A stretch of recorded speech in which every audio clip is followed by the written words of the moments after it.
Hi there, Howard. We're going to start off with Roman numeral 2 today. If you recall from the first two videos, we were discussing the Articles of Confederation. And um, now and we talked about the fact that there were several weaknesses, but now we're going to really address what those weaknesses were. Capital letter A, the administrative weaknesses. Number one, it had lacked the authority to enforce laws. Because the colonies or the states now would not allow for the federal government to have any kind of power inside their states, it couldn't enforce any of the laws that they could write. They could write laws all day long, but they couldn't do anything about it. They couldn't tax anybody. They were literally dead in the water. While, yes, they had powers to um, make peace treaties or make treaties with other nations and declare war, it was the same powers that the colonies had. And it made for a mess. Number two, there were some serious economic weaknesses. First off, they could not tax, which we talked about. And if you cannot tax, you can't pay your debts. And we had just gotten out of the Revolutionary War. We had taken loans. Countries like the Netherlands and France had given us loans on top of the on top of France letting us use their navy and actually, giving us a few men. And we couldn't pay those back. And because we couldn't pay those back, those people who were friendly to us before are now not looking at us very friendly because, well, we can't pay the bill that we owe them. And we couldn't pay for the people who actually worked for the government underneath the Confederation. So nobody really wants to work for free. Everybody wanted to get paid, but there was no money to pay them. They weren't able to regulate trade by charging tariffs on imports from other nations. They weren't allowed to do that, so therefore, they could not, regulate what comes in or out. They couldn't settle any disputes between states because they had no power. And typically, it would have been a dispute between states where trade came in.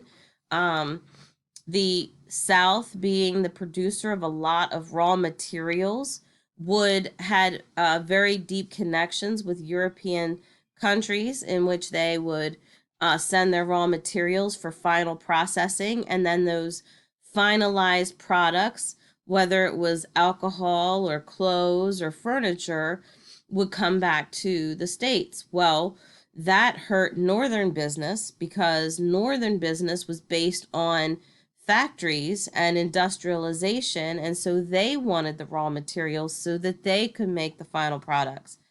So all of this made for a great big mess. And then we also said that they did not have the sole authority to create currency. If you remember from the other video, yes, the Confederation could make its own money, but so could the colonies. And it really was dependent on the seller of a good whether or not they would accept Confederation money or if they would accept money from other colonies. And there was a lot of dishonesty there because someone in Virginia might say, well, the Virginia dollar was worth more than the Maryland dollar. Therefore, a Maryland buyer would have to pay more for a product than a Virginia buyer because, and it just, again, great big mess. And there was a lot of distrust. There was no unity going on whatsoever because everybody was afraid of being stepped on. And so these were all big things that are going to point to our need to have a better government in place. I've already touched on this, but we had poor foreign relations.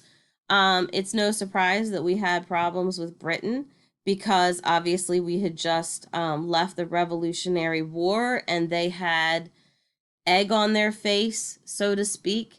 They were embarrassed that they had had to concede to 13 small colonies. And they, on the world stage, they still had pride and they didn't appreciate the turn of events with the Revolutionary War. So number one is that even though the Treaty of Paris had said that, you know, Great Britain would leave all of their North American holdings, they would leave and just move out.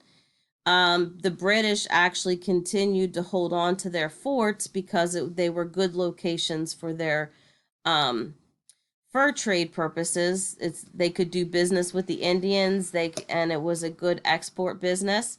On the other side, America also violated the Treaty of Paris because they were treating those who had been loyal to Great Britain during the Revolutionary War harshly. In chapter 6, what our class just got out of obviously was the Revolutionary War. And we had division in our country because we had those who wanted independence and they were called patriots. We had those who wanted to remain loyal to Great Britain, hence the name loyalist, or another nickname was Tory. And then we had a third division of people who just remained neutral, and that was usually those who were out west and not touched by, you know, the presence of the British Army being in their towns.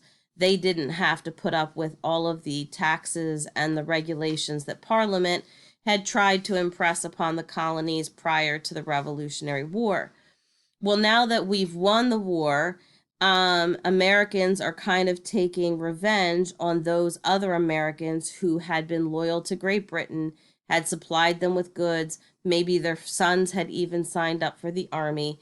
And part of the Treaty of Paris was that these people would not be punished for being loyal. The other hard thing we had with Great Britain was that the British Navy was stopping American merchant ships that were on British trade routes. And this is going to be a problem that's going to continue all the way into the 1800s. So, probably for another, at this point, we're at 1787. So, we have about another 15 years or thereabouts, maybe 20 years of this being a problem. The British Navy, not only would they stop the merchant ships and seize the cargo, but they would also take the sailors and impress them into the Navy, into the British Navy to serve. And this is going to be one of the reasons why eventually we'll go to war again with Great Britain in the War of 1812. So Britain being a bully, so to speak, was just kind of using their world-renowned navy to punish the American merchants for having won the Revolutionary War. So, but none of this really comes as a surprise because you know how it is when, a more famous sports team loses to an underdog, somebody who shouldn't have won the game, and so there's some trash talking and some bullying that's going on. So the problems with Britain were no big surprise, but we did have problems with France and Netherlands, which I talked about a few minutes ago, where because America could not repay her war debts, and because she couldn't pay the war debts, these countries were not willing to extend us any more loans. We weren't getting any loans. We weren't paying bills. It was just a circuit. It was a merry-go-round. There's a famous saying of it's a catch-22. There's just no real way of getting out of this conundrum that was created by the Articles of Confederation. Then we also have problems with Spain. Now, Spain obviously had been favoring Great Britain against the colonists, and they would, because they were hoping to regain some of the land that they had to give up. So in this case, Spain had encouraged the Indians to attack Western American settlers to stop its growth, because you have to remember that even though Spain had relinquished Florida, it still had Mexico, and it had all of the land all the way out to California on the southwestern side of the United States. And they did not want the Americans to continue to grow that way because they knew eventually that land would come into dispute and they didn't want to have to deal with that. One of their biggest ways of trying to stop American Western expansion was by not allowing American merchants to use the port of New Orleans as a right of deposit. At the very bottom of the Mississippi River was the city of New Orleans, and this was a very important harbor because Western settlers could get their goods to the Mississippi River, sail it down to New Orleans, and then from there, foreign merchants could pick up their goods and they could head back home. And this was a key way that Western settlers were able to make money on the goods that they either farmed on their lands or the hunting that they did. And because Spain would not allow that to happen, it kept Westerners from making any money. So, number one, right of deposit allowed merchants to stockpile goods in a port until foreign ships came to claim them. So basically, they would have big warehouses that they could leave their goods there, and then the foreign ships would come in, claim it, and take it out. So a man by the name of John Jay, and he's going to be an important man in American history in that eventually he'll be the first Supreme Court Chief Justice of our Supreme Court. But at this point, he is sent to negotiate a settlement with Spain. He did negotiate a settlement that did give America the right to use New Orleans as a right of deposit, but in exchange, America was going to have to basically pay a high tax on the goods that they left there. The Confederation Congress refused this settlement because obviously no one was going to want to have to lose any more money on their products than they already were. So the Confederation Congress refused the settlement, and the last problem that we had with Spain is the dispute over America's southern boundary, which again this will be a dispute that we'll continue to argue over all the way up until the time that we fight the Texas Revolution. Now we also have discontent at home. Because of the war, there were uneducated and less qualified men who entered politics. And because they were uneducated and they were less qualified, they were easily bought off. So it gave way to some political corruption. These men were not in it for looking to better their country. They were in the politics to line their own pockets. And as we've said, the biggest problem facing our country financially was paying war debts.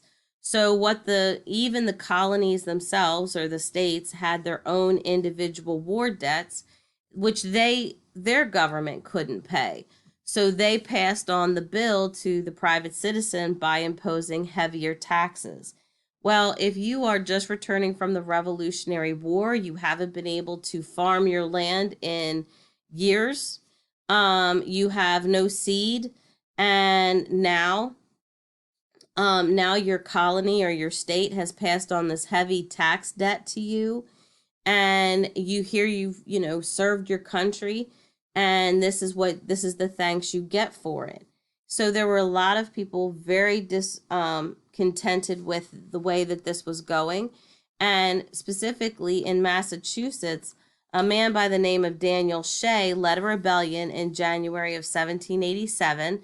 He was marching on Springfield, Massachusetts, with the hopes of taking the weapons that were stored there at Springfield. But eventually they would have taken their weapons. There would have been a revolt and probably an overturning of the Massachusetts government because why did we fight the Revolutionary War? We fought it because Parliament was taxing us to death, and they were giving us taxes without representation, and now our very own state/colony was doing the very same thing. So it was well on its way to another revolution.